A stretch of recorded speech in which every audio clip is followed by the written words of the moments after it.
The fantasy bond is a feeling that every child develops naturally, although it becomes exaggerated and fixated with children from dysfunctional families due to the numerous traumas they endure in this type of environment.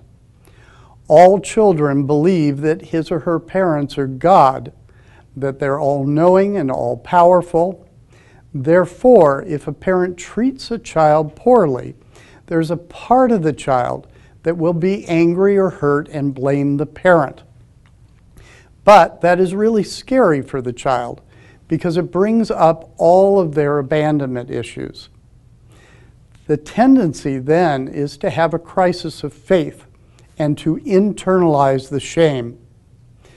The way the child does this is to think, well, I'm bad, that's why mommy doesn't love me.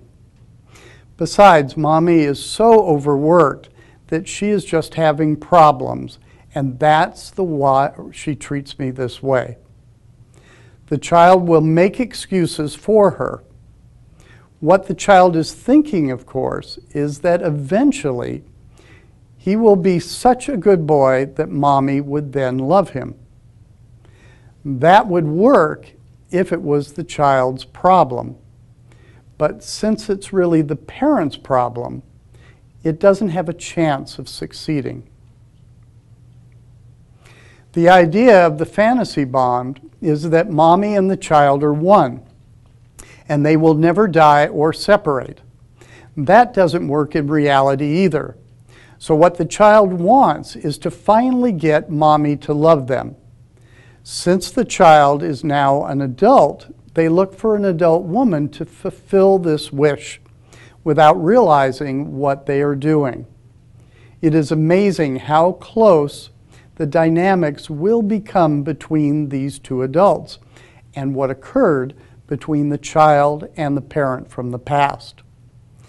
At the same time, the child wants somebody to love him and treat him well, but also wants somebody to treat him as badly as mom did. It would probably be more precise to say he'd be more comfortable being treated that way. When a person is succeeding or is being treated well, they like it, but the very act of being loved triggers the abandonment fears to resurface. So the tendency is to sabotage that love. That's the fantasy bond, and that's the motivation behind trauma abstinence. According to Patrick Carnes, trauma shame is a profound sense of unworthiness and self-hatred rooted in the traumatic experience. The child or the adult will take on the blame. The shame is often so overwhelming that the person will punish themselves with self-destructive activities such as high-risk activity, suicidal feelings, or simply attempting to be perfect. It is important to realize, however, that whether PTSD stems from dysfunctional families or an overwhelming catastrophe such as 9/11 in New York, it is lawful in its symptoms and progression, and therefore can be treated with success. A person who has suffered from this condition can relieve their symptoms and continue to develop and lead a productive and happy life.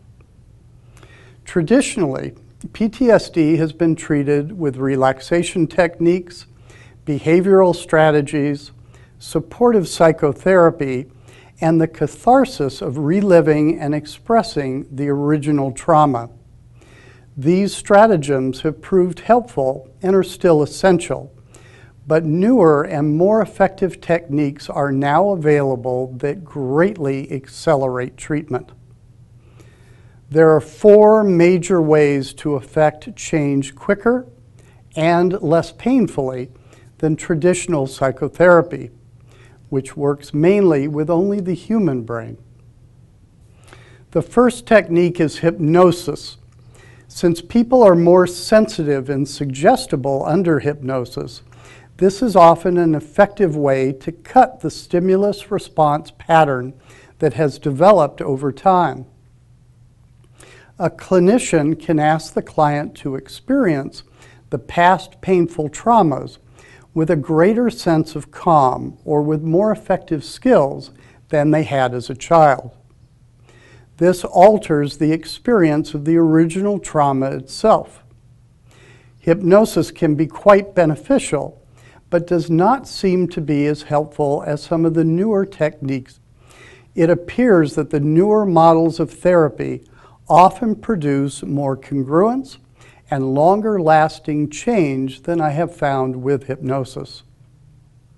Hypnosis also takes longer to administer and is much less versatile.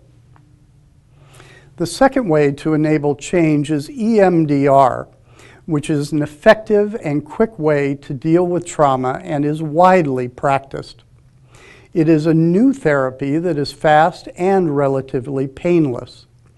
It is based on the theory that REM, or rapid eye movements, which occur during dreaming, is the way that our brain shifts short-term memory to long-term memory.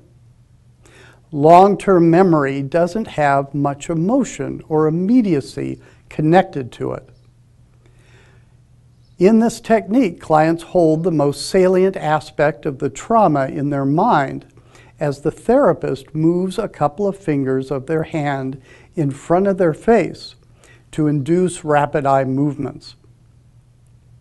This seems to recreate the trauma and cause a mini abreaction. After just a few sessions, clients usually report remembering the trauma but without the emotion and are able to view the past truly as the past. The third and fourth ways are sister therapies, but neuroemotional technique, or NET, is by far more sophisticated, versatile, and effective than TFT. Neuroemotional technique, or NET, was originally practiced by chiropractors and only later taught to mental health therapists. It is still very difficult to find a counselor proficient in this technique as yet. It is based on Chinese medicine and the acupuncture and meridian systems.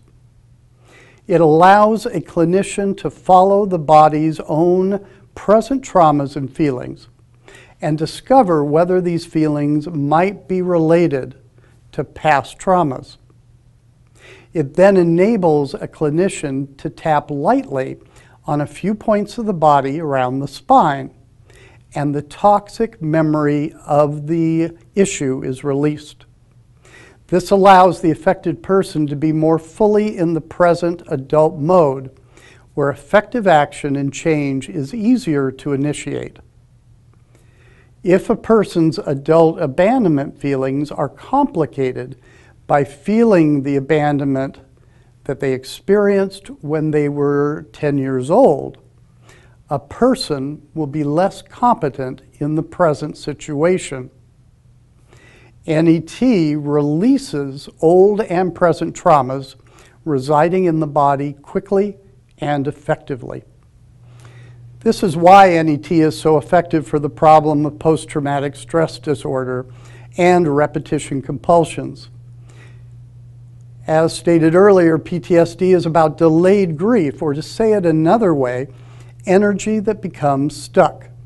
A large part of this traumatic energy gets stuck in the body, and NET is incredibly effective in relieving this energy. It seems to have the effect of allowing the client to reestablish homeostasis and therefore drain the energy and the original belief behind the repetition compulsion. When used in tandem with insight-oriented therapy to understand the reasoning behind the self-destructive behavior, and EMDR to assist in shifting the short-term memory loop of the trauma to long-term memory, NET seems to complete homeostasis by bringing the body back into balance. This has been a major breakthrough in the treatment of post-traumatic stress disorder. For more information on NET, You can go to Ask the Internet Therapist and several articles that have been done on that topic. TFT, or thought field therapy, which is also based on the meridian system, is another quick and painless therapy, and more clinicians are trained in this technique. It is not as versatile as NET, and its diagnostic abilities are very limited in my opinion. But it does relieve some fears and phobias quite effectively by tapping on various acupressure points.